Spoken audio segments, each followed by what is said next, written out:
خداوند کے زندہ اور پاک کلام میں سے سیموئیل کی دوسری کتاب اس کا 11واں باب۔ اور ایسا ہوا کہ دوسرے سال جس وقت بادشاہ جنگ کے لیے نکلتے ہیں، داؤد نے یوآب اور اس کے ساتھ اپنے خادموں اور سب اسرائیلیوں کو بھیجا، اور انہوں نے بنی عمون کو قتل کیا اور ربہ کو جا کر گھیرا۔ پر داؤد یروشلم ہی میں رہا۔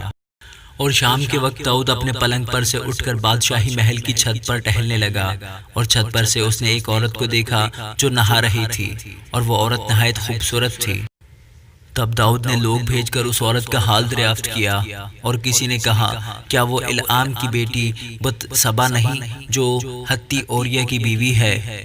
اور داؤد نے لوگ بھیج کر اسے بلایا۔ وہ اس کے پاس آئی اور اس نے اس سے صحبت کی، کیونکہ وہ اپنی ناپاکی سے پاک ہو چکی تھی۔ پھر وہ اپنے گھر کو چلی گئی، اور وہ عورت حاملہ ہو گئی۔ سو اس نے داؤد کے پاس خبر بھیجی کہ میں حاملہ ہوں، اور داؤد نے یوآب کو کہلا بھیجا کہ ہتی اوریا کو میرے پاس بھیج دے۔ سو یوآب نے اوریا کو داؤد کے پاس بھیج دیا، اور جب اوریا آیا تو داؤد نے پوچھا کہ یوآب کیسا ہے، اور لوگوں کا کیا حال ہے، اور جنگ کیسی ہو رہی ہے۔ پھر داؤد نے اوریا سے کہا، اپنے گھر جا اور اپنے پاؤں دھو۔ اور اوریا بادشاہ کے محل سے نکلا، اور داؤد کی طرف سے اس کے پیچھے پیچھے ایک خوان بھیجا گیا۔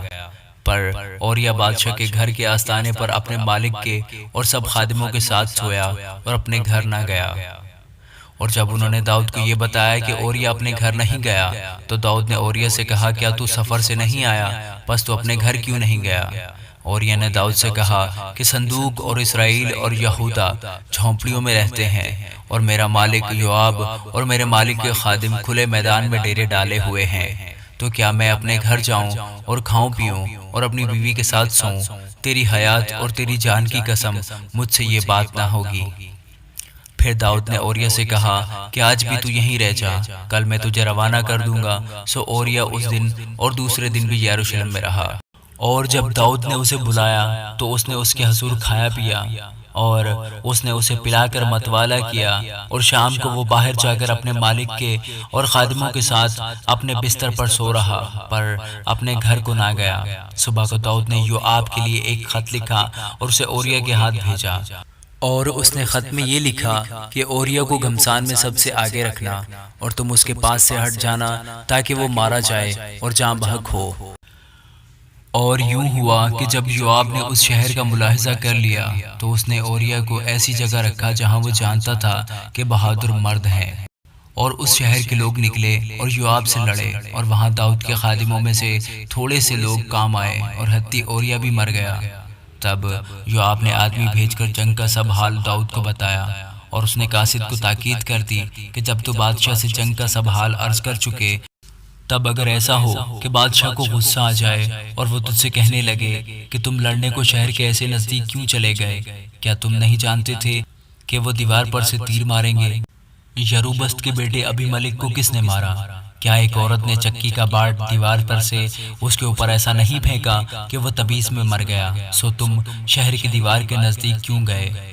تو پھر تم کہنا کہ تیرا خادم ہتی اوریا بھی مر گیا ہے۔ سو وہ قاصد چلا اور آ کر جس کام کے لیے یوآب نے اسے بھیجا تھا وہ سب داؤد کو بتایا۔